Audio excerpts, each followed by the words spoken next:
salut à tous et à toutes, c'est Dan Axton. Aujourd'hui on se retrouve pour une nouvelle vidéo. Vidéo qui sera assez rapide je pense, une vidéo achat.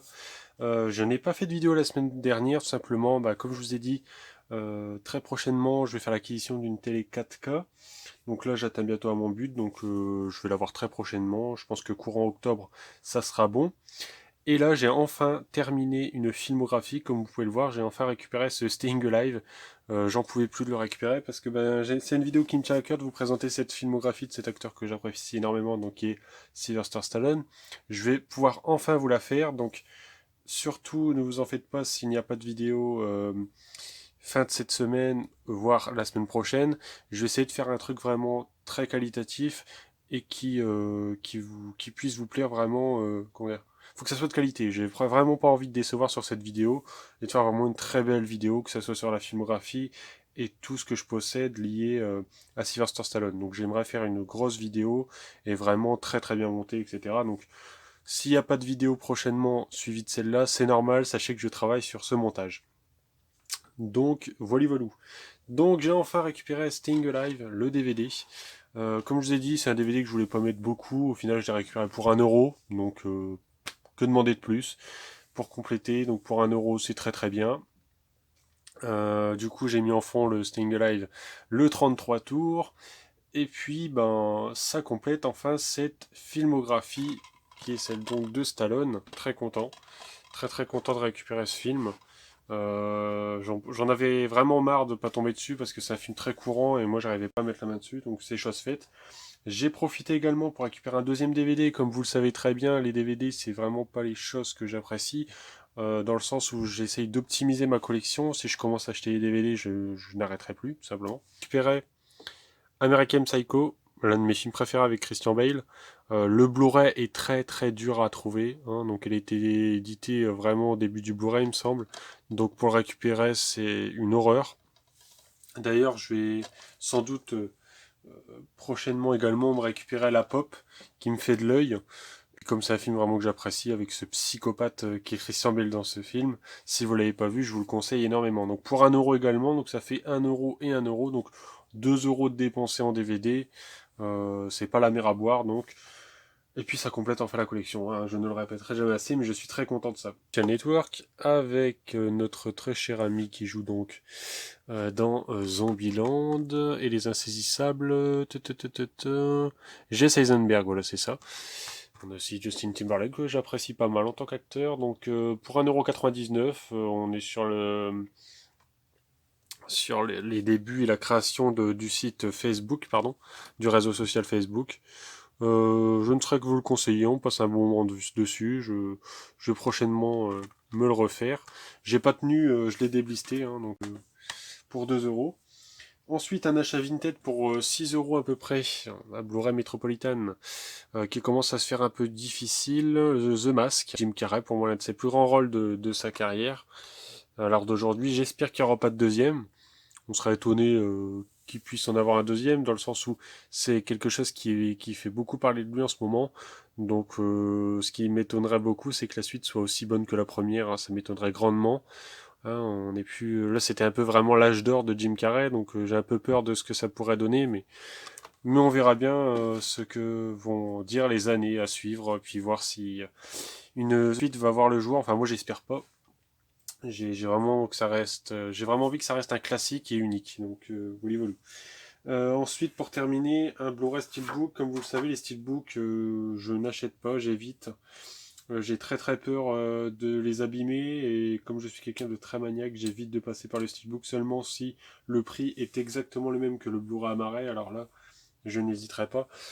Donc c'est le Joker de Todd Phillips avec Joaquin Phoenix que je n'avais pas revisionné depuis donc sa sortie au cinéma, hein. J'avais été à l'avant-première, j'avais été quand même pas mal étonné. C'est pas le scénario et la réalisation pardon qui m'avait le plus étonné. C'est surtout euh, le jeu d'acteur exceptionnel. Robert De Niro, il joue un bon enfoiré aussi. Et donc pareil, exceptionnel. Ce qui m'a aussi pas mal accroché sur ce film, c'est la bande originale du film qui est juste exceptionnelle. Alors je saurais pas vous dire le nom du compositeur. Je mettrai peut-être une petite annotation quelque part sur l'écran pour vous faire part justement de ce compositeur, avec un petit extrait aussi de l'ambiance qu'il peut avoir dans ce film. Take a stop. Let's go, let's go. Come on, come on, come on. Let's go, let's go, let's go.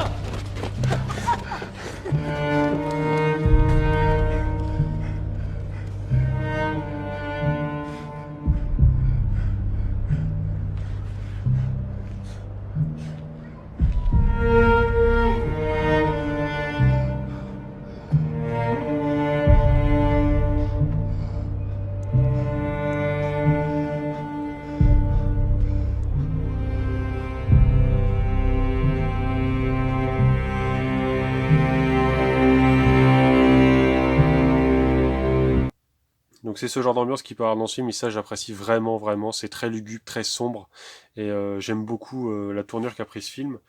En dehors du fait que, bon, du coup, c'est le R-rated le plus rentable de la Warner, avec plus d'1 milliard de dollars de recettes. Mais bon, là, ils sont en train de parler d'une suite, ça me fait un peu peur.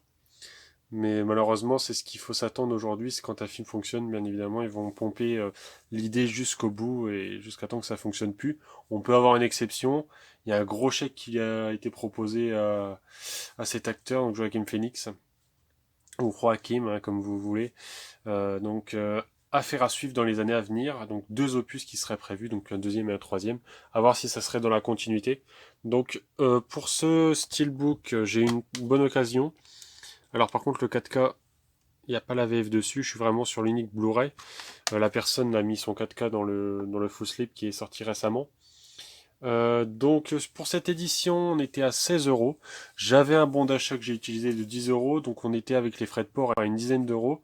Et malheureusement, quand je l'ai reçu, alors la personne m'avait bien, comment dire, prévenu des petites griffures qu'il pouvait avoir ici, mais bon, c'est très très minime. Puis bon, c'est du mat, donc forcément, vous pouvez même voir qu'il y a beaucoup de traces de doigts dessus.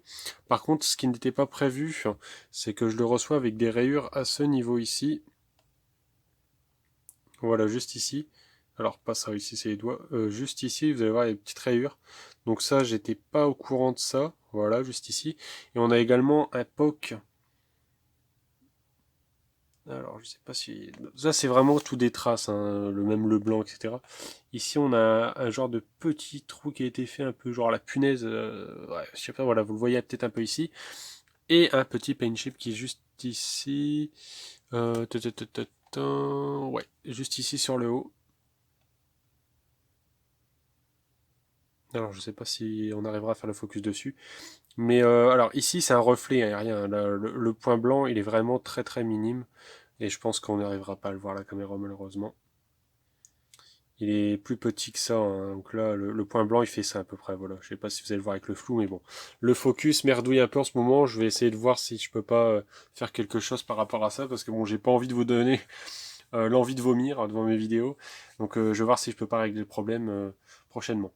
Donc ça c'était tout pour les achats Blu-ray. Donc il m'est revenu à peu près, j'ai une ristourne de 5 € dessus, donc il m'est revenu à 5 €. Donc 5 €, que ça soit le steelbook ou la Marais, je l'aurais pris dans tous les cas.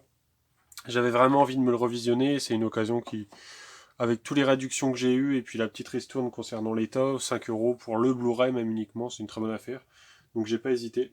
Donc ensuite, pour terminer, pour moi le meilleur jeu de tous les temps. Alors on pourra pas bien évidemment avoir un très bon visuel avec l'angle de la caméra, mais The Last of Us 2, l'artbook, je vous ne parlerai pas, enfin je vais pas vous dévoiler des images pour pas vous spoiler le jeu pour ceux qui l'ont pas fait, il était proposé à 34,99 et sur Vinted je l'ai eu pour inclus pour une vingtaine d'euros parce que la personne l'a reçu avec un petit coup ici, voilà, je sais pas si vous allez le voir, hop, juste ici, donc ça doit être pendant le transport. Ouais, il a eu un petit coup dans le coin, et moi ça m'a pas plus dérangé que ça de baisser le prix de 15 €. Enfin, la personne le proposait à 20 €, donc au lieu de 35, je lui ai pris directement, j'ai pas discuté. Et non, on a vraiment de très très bonnes illustrations et de très très belles photos. Je vais essayer de vous en trouver une tout au début pour pas vous spoiler le jeu. Hop. Donc, petit exemple, voilà, on a vraiment de très très belles photos. C'est vraiment superbe. J'avais pensé également, si ça pouvait vous intéresser, éventuellement, faire une vidéo où je vous présente cet artbook avec les musiques derrière. Bon, pour les droits d'auteur, c'est pas un souci, de toute façon, je monétise pas mes vidéos. Mais si éventuellement, je pourrais faire une petite vidéo où je vous présente cet artbook avec la musique, n'hésitez pas à me dire si ça vous intéresse. On peut s'arranger, et puis ça peut être pas mal, si cela toujours vous intéresse, hein, je me répète, mais n'hésitez pas à me le dire, ça pourrait être une vidéo assez sympathique. Bien évidemment, connaissance de cause, puisque si vous regarderez l'artbook à ce moment précis, c'est que vous ayez fait le jeu, ou alors que ça vous intéresse pas de le faire, car bon, ça va être spoil, hein, on a vraiment des photos de tout le jeu, du début à la fin, avec, donc moi c'est une version omake, hein, donc version full française, et puis on a des petits textes un peu avec le résumé, et puis l'évolution, tout simplement, comment dire, des équipements qui ont été mis en œuvre, notamment par exemple pour Ellie, pour qu'elle puisse mettre son arc, sa hache, etc. sur elle, pour que la chose soit cohérente, que son sac soit cohérent, puis que ça soit pas impossible de porter 6 armes sur elle. Il y a toute une évolution et c'est vraiment pensé, hein, donc de l'aspect visuel à la possibilité que ça soit faisable, bien sûr. Donc c'est tout pour moi, petite vidéo, donc c'est aussi l'occasion pour moi de vous dire que prochainement, comme je vous ai pu le dire au tout début, il y a une vidéo qui sortira dans les semaines à venir concernant ma collection Sylvester Stallone, donc vous inquiétez pas si je suis pas présent d'ici là, je tiens vraiment à faire une vidéo de qualité, donc je pense que cette vidéo elle sortira le jeudi soir, donc courant de cette semaine, donc j'espère en tout cas que cette vidéo vous aura plu, très très courte, mais ça m'a permis un peu de faire de vous présenter mes quelques achats et puis de vous parler tout simplement du projet en cours concernant cette collection. Sur ce, moi je vous souhaite une très bonne semaine, très bon courage pour ceux qui travaillent. Et sur ce, moi je vous dis salut et à la prochaine. Ciao, bye.